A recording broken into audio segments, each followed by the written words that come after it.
Assalamualaikum warahmatullahi wabarakatuh. Nama saya Dito Aris Bodo dari kelas 2 FKPI dengan NIM 43010200041.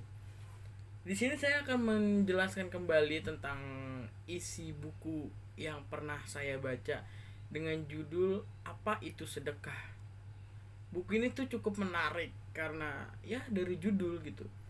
Dari judul saya bacanya aja kayak apa itu sedekah, ya iya sedekah itu apa, ternyata di buku itu dijelaskan. Buku ini ditulis oleh Evi Dona. Setelah saya baca, dia ini biasa dipanggil dengan Dona. Dia lahir di Yogyakarta pada tanggal 15 Maret 1975. Dia juga berkonsultasi dan penasehatnya ini bernama Ustadz Sigit Yulianta. Jadi buku Apa Itu Sedekah ini sangat apa ya? Ada hadis yang identik gitu dengan ya sebagai ciri khas dari buku ini. Yang hadisnya itu yang berbunyi, pada setiap ruas tulang seseorang di antara kalian pada setiap pagi ada kewajiban bersedekah. Dalam hadis tersebut Rasulullah SAW menerangkan bahwa pada setiap anggota badan manusia membutuhkan sedekah setiap hari sebagai wujud syukur kepada Allah yang telah menciptakan dengan teratur dan berfungsi dengan baik. Jadi begitu. Dalam buku ini juga dijelaskan bagaimana cara kita bersedekah. Bersedekah itu apa harus dengan uang atau dengan hal lain juga bisa gitu. Dan juga di sini dijelaskan hal-hal yang membuat sedekah kita itu batal gitu. Batal dalam artian tidak, ya sedekah kita sia-sia gitu, nggak diterima oleh Allah. Jadi ya kita itu sedekah tidak hanya dengan uang.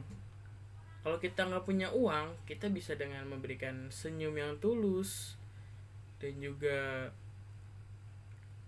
ya banyak hal-hal lain.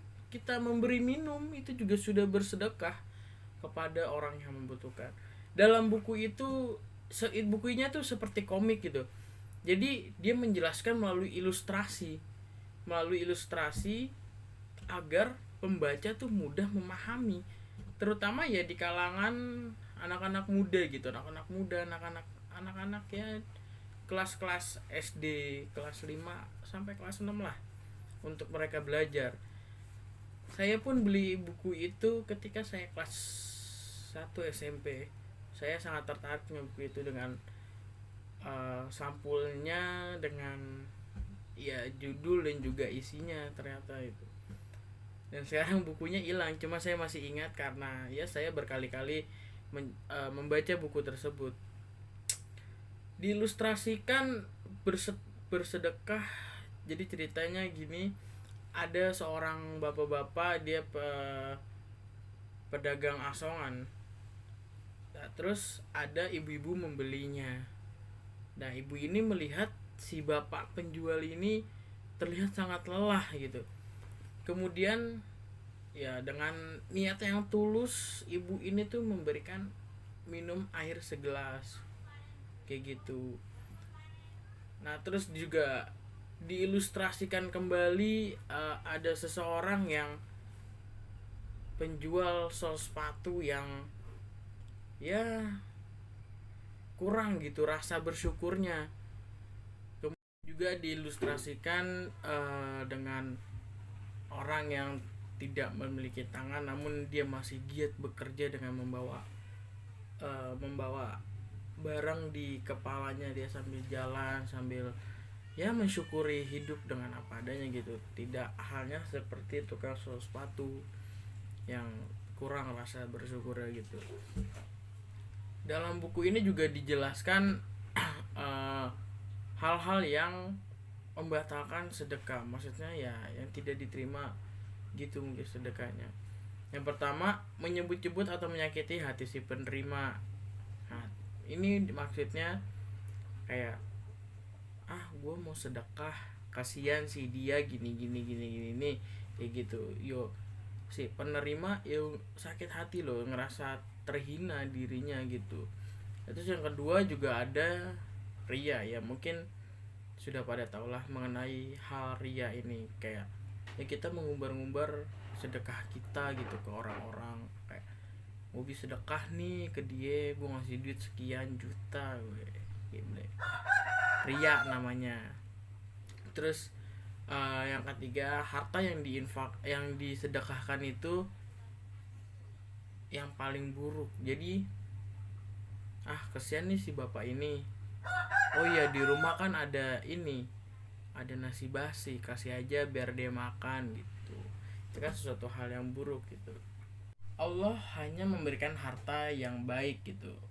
Maksudnya sedekah dengan harta yang baik, bukan dari hal yang ya seperti dari uang korupsi atau boleh nyolong gitu.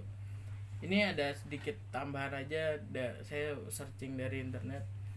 Diriwayatkan daripada Abu Hurairah radhiyallahu an, katanya Rasulullah Shallallahu alaihi wasallam bersabda, sedekah seseorang itu tidak diterima kecuali dari hasil yang baik dan sudah pasti ar-Rahman.